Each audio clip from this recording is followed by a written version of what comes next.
At the end of the day, your customer has to be at the center of everything you do. This starts with the right customer data strategy, as well as the right foundation to solve the challenges that typically inhibit the success of your company, such as data quality, data governance, and connectivity. mParticle is your real-time customer data infrastructure that helps you accelerate your data strategy by cleansing, visualizing, and integrating your customer data from anywhere to anywhere. Ultimately, better data leads to better decisions, better customer experiences, and better outcomes. See why the best brands choose mParticle. Go to mparticle.com. That's mparticle.com.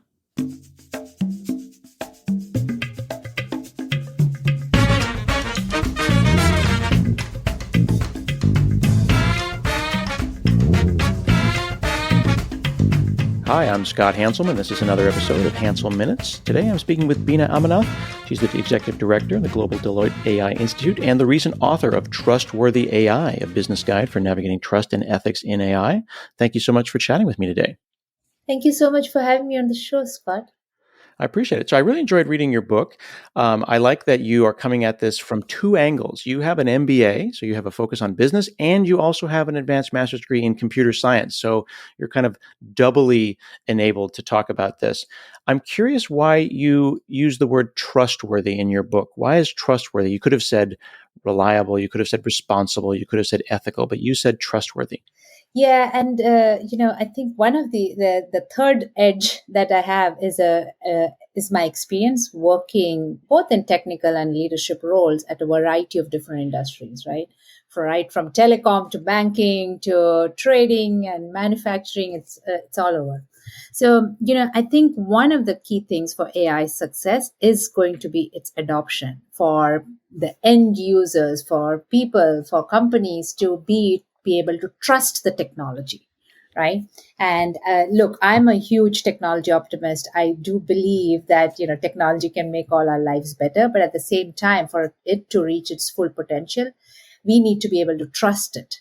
So there is, when we talk about ethics or responsible, it tends to get a little bit vague and philosophical, whereas I wanted to bring real world scenarios, real world experience, and the different ways that you can enable trust. It is not that there is no single one size fit all playbook that anybody can adopt. It really comes to the use case. And I really wanted to make it in the context of the real world, in the context of an organization, whether you're a startup or a large business or a government entity or an NGO. There are ways you can change, you can start building trustworthy AI today. Mm-hmm. And in the book, your first, the first thing you attack is fair and impartial. You could have done this in any order. You have a whole series of chapters, but you went right off the bat. You said it has to be fair, it has to be impartial, and you start discussing ethics. And you went from the future of AI and how AI works to ethical questions that have been asked for thousands of years. Why is it important for us to go back in time to ask those ethical questions as we navigate the future? Yeah, no, that's a great question. The reason I started with fair and impartial actually is because, most of the headlines and most of the discussions, when you think about trustworthy AI or responsible AI is about fairness and bias, right? And it is about how do you make your AI fair and impartial. And I did want to go a little bit deeper into it because it is impossible to make any AI completely fair or completely unbiased. That's a myth. So it's all about defining the metrics. What level of fairness is acceptable for this use case, for this scenario, right? For, say, you are using an AI model to do more personalized marketing. The bias, the metrics to, the level of acceptance of fairness is going to be very different than when you're using a model to provide personalized healthcare, right? So I think it is important to think of this in the context of the use case. And I wanted to start with fairness because that is just so well known in the context of AI and ethics. The other big reason is there's also, I also make a case that, there are several use cases actually where fairness and impartial doesn't even matter, right? If because AI is used for, say, document sorting, it is used to predict machine failure. And in those scenarios, fairness really doesn't come into play. How do you make sure that fairness is relevant in the context of that AI use case? And what are some of the ways to tackle it? And how do you also make sure that fairness may not be relevant in a specific use case and don't really worry about it? So it is more about educational and forcing the person who is thinking about fairness to think in the context of the use case and actually solve for it. That's an interesting perspective. I'm realizing that you use sorting as an example. If you're writing an AI that tells whether something is a cat or not a cat, certainly there are very few ethical questions that are going to happen when you're doing something as basic as that. We think of AI as being something that's going to like change the structure of society itself, but there is a spectrum of complexity in AIs. Yeah, and it is very easy to think about the best case and worst case scenarios and make it all black and white, but the reality is where we are with AI as a whole across all industries, it's really somewhere in the middle. So you cannot just make this blanket statements and then try to solve for it. So putting on an organizational lens, you can actually make progress and solve for it. Who is responsible though for these questions? Is it the developer, the line developer in the front, myself on the front lines calling an AI? Is it the CTO? Is it the CEO? Is it the board? Yeah. No, that's a great question. And I think, at a high level, I think everybody in the organization needs to be empowered to ask those questions. And it is not just the data scientist or the CTO. It's not, it is that intern working in your marketing department who's evaluating an AI tool to serve the right personalized ads. That intern should know what questions to ask. Now, he or she may not know how to answer those questions or what relevance those answers has, but that person has to be empowered to ask a question. So at the end of the day, every employee within an organization should know the questions that need to be asked and have a process to escalate it if they don't get those clear answers or answers that make them think twice about it. So it is really about every person being empowered. But at the same time, it's also important as you are building or using AI to proactively think of who is actually accountable for it. Meaning, if it goes rogue, is it that data scientist or is it that chief AI officer? Is it the CEO? Being proactive about having that discussion within your project team and having the rules around it, organizational rules on who is going to face the Senate, who is going to be, actually be accountable if this AI goes rogue, because we don't have any laws or regulations right now. At the end of the day, it is the humans who are responsible for the AI that they're building and unleashing into the world. So defining accountability actually drives a change in behavior, Scott, because if you're going to put your name as being accountable if this thing goes wrong, you are more careful and more proactive in thinking about the guardrails and making sure those are embedded, right? You at least cover. You may not be able to think of every possible scenario, but it is better than not putting any kind of guardrails. That's a pretty intense way of thinking about it. Who's going to face the Senate? Like, we're just starting our little is it a cat or is it not a cat project here at the company. We're going to make this fun little app. Just make sure that we're clear on our documentation. Who gets to go to the White House and when the cat AI goes rogue? That would definitely change your perspective on responsibility on the project. Because that cat AI can, project can then morph into where you're actually possibly recognizing humans and flagging them. And that's where it starts with the cat AI project, but it can, that technology advances faster than ever. So being able to, as it advances at every step, thinking about the risk implications, the impact, and making sure that you are actually capturing it is super important. And I say Senate because, I think we've definitely seen that scenarios. We've seen data scientists getting fired because, one of their models went wrong. So I think, there is no clear playbook. So, as an organization, it's important to really address that question. And you talk about bias and how bias gets baked into these things. You talk about the different kinds of bias, selection bias, confirmation bias. We're never going to be able to solve this though, right? It's always going to be biased. We're just going to be adjusting it and making it slightly less bias, but we can't truly solve the bias problem, can we? Yeah, it's impossible to remove bias. And that's why it's important to define the boundaries of what level of bias is acceptable, right? Going back to the scenario of if you are using that cat recognition AI on human faces, you've trained it on human faces, and now you're using it to flag somebody as a criminal or not. In that case, there is a very high threshold of bias that is just unacceptable, right? It is not, it cannot be biased. But if you are using that software, which started out as a cat recognition software but now is doing face recognition, and it is being used at traffic lights to recognize to identify kidnapping victims or human trafficking victims, the question that the organization needs to make at that point is, if we are rescuing 50% more victims than we could with human eyes, even though it is biased, is that a better and acceptable outcome than, not being able to rescue, as many victims as we could? So it all comes down to the metrics and having that discussion around the context of the use case to make sure that you are making those informed, mindful, thoughtful decisions, as opposed to just unleashing it into the world and, saying, oh, now this is the cat recognition software is responsible for the way I'm using it. That's not going to work.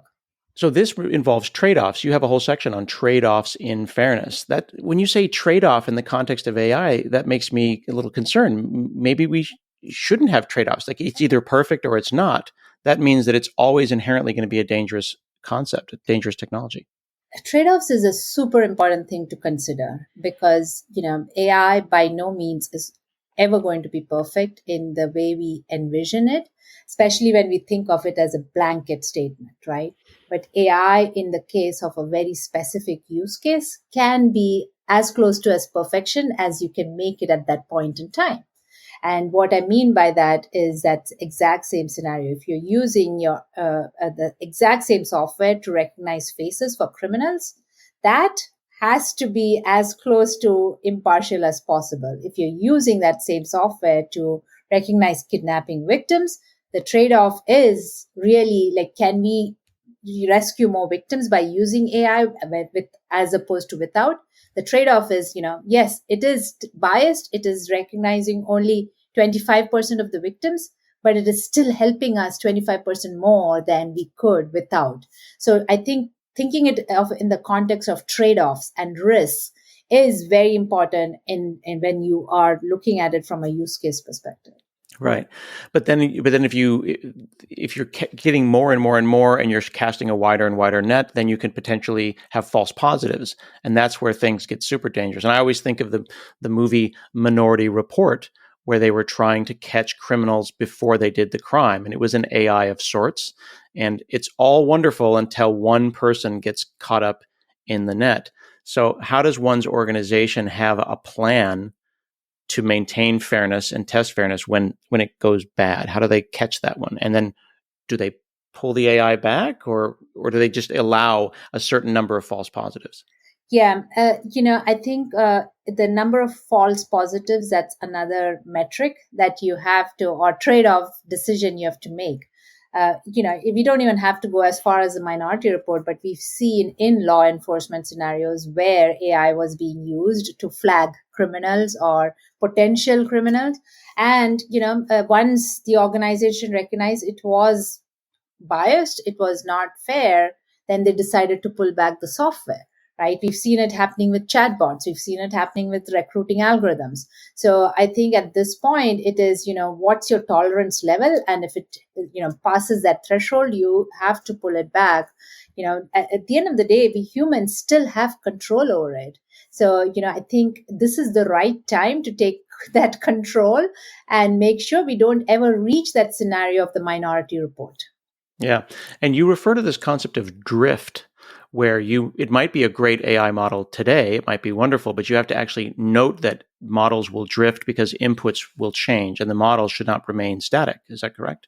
Absolutely. And the classic example is, is chatbots, right? As you know, most of AI today is machine learning, and it is, it's not the software of 20 years ago where you built code, deployed it, and it stayed static, the output stayed static over time, right? It is today, the output is going to evolve and change as the model keeps learning from the input data. So it is very easy, just as for good actors to use the models in the right way, there can be bad actors who know how machine learning works and will retrain your model while in production and make it go rogue. And chatbots, we've seen scenarios where chatbots, companies are putting out chatbots to provide better support, better customer engagement, and the bad actors come in and train them to become racist or misogynistic. Now, the solution there is to proactively put in guardrails, or once you learn about it, pull back the chatbot, put in the guardrails as much as you can, and then put it back. But we know that the software is continuously going to change. The model is going to evolve over time. Its outputs are going to change over time. Datadog is a SaaS cloud monitoring and security platform that enables full stack observability for modern infrastructure and applications at any scale. Provide teams dashboarding, alerting, application performance monitoring, infrastructure monitoring, front-end monitoring, and security monitoring in one tightly integrated platform, plus 450 out-of-the-box integrations with technologies including cloud providers, databases, and web servers. Aggregate all your data onto one platform for seamless correlation, enabling teams to troubleshoot and collaborate together in one place, preventing downtime and enhancing performance and reliability. Get started with a free 14-day trial by visiting datadoghq.com/HanselMinutes. That's datadoghq.com/HanselMinutes. One of the things that I have noticed as a technical person, or a person who I call myself technical, when I interact with an AI, I'm thinking about, why did it think that was a picture of my wife? Or why did it think that we were, playing in the snow?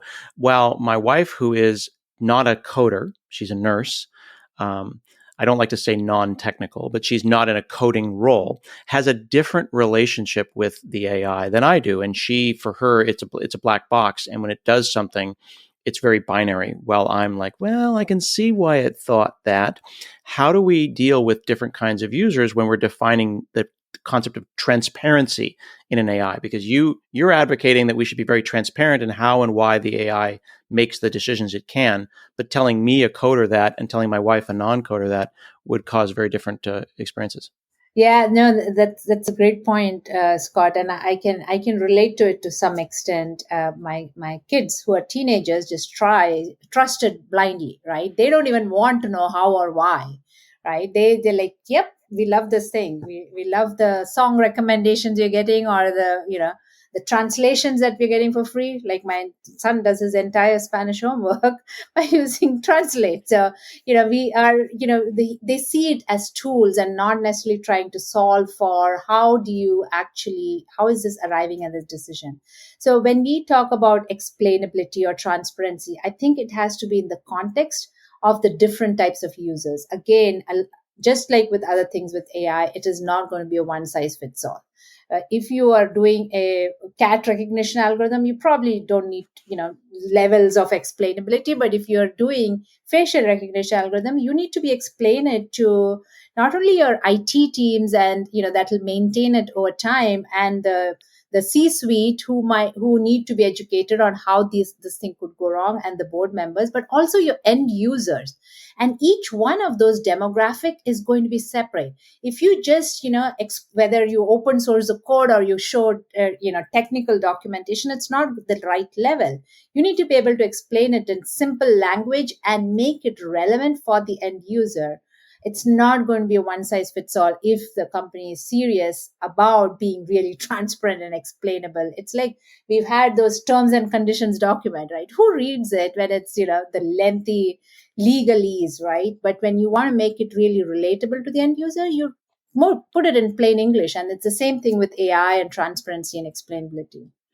I've always liked it when an AI or when a recognition algorithm gave me its confidence level.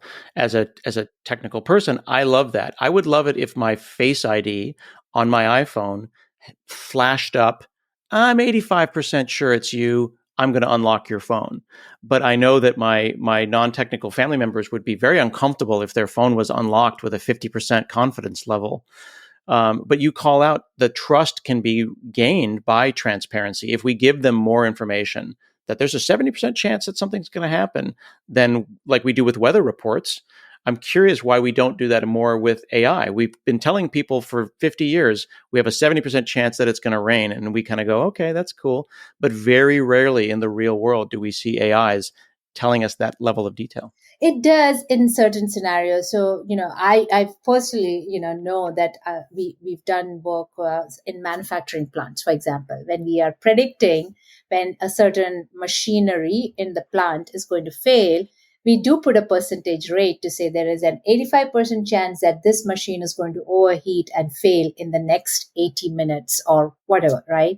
So we've done it with other large equipment predictions. And this is, to some extent, a lot of this is the AI as a concept and software being able to predict machine behavior is new to our user base.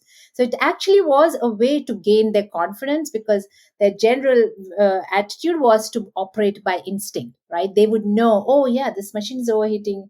I think it's going to fail, but now they have to trust the software. So we embedded that percentage there to show that. I've also seen scenarios in healthcare where you are putting a diagnosis and putting a percentage rate.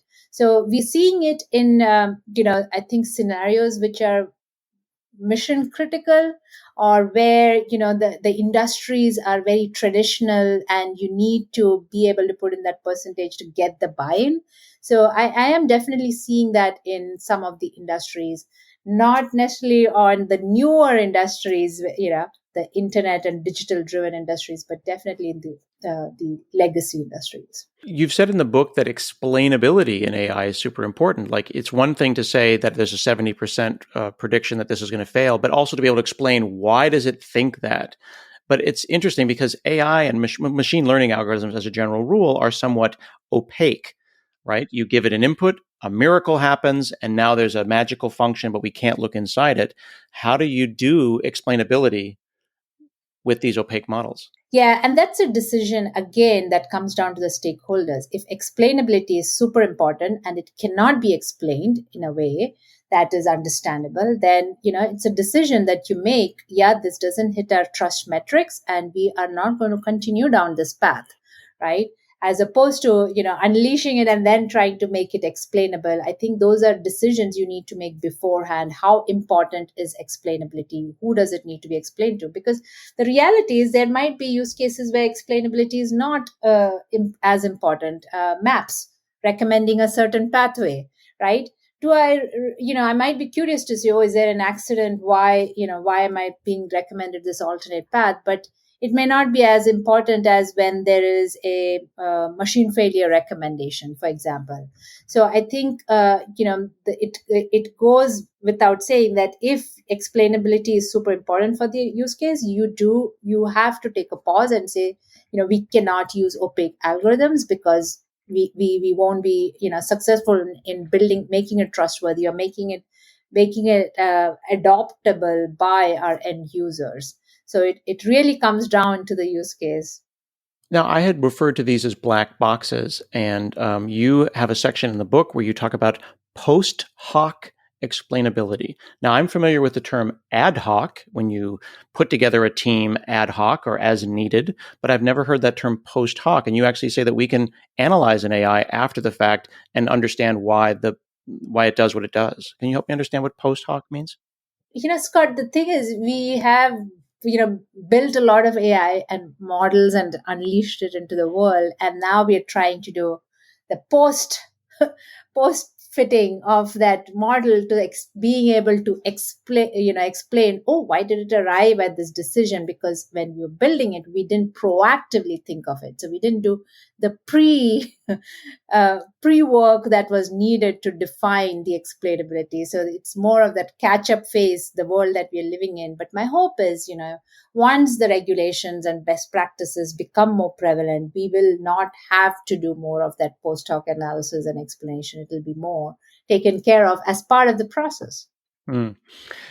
You have a section on security where I didn't even realize that AIs can be considered insecure. You can attack an AI. Are the attacks trying to cause it to make a decision that it wouldn't ordinarily make, or what are some of the classes of security concerns? I think the chatbot one, where your software is getting hacked in a way by being retrained while it's in production, right? That for me is a security breach, because it's a chatbot representing your organization now being all racist. So that is a new kind of security breach. There is also the traditional ones where you are using AI on large machinery. Does it expose security hacks where now somebody can get into the software that controls the machine? Right. I think if it's think of AI that predicts X-ray machine failure, so that you can proactively send somebody to fix it.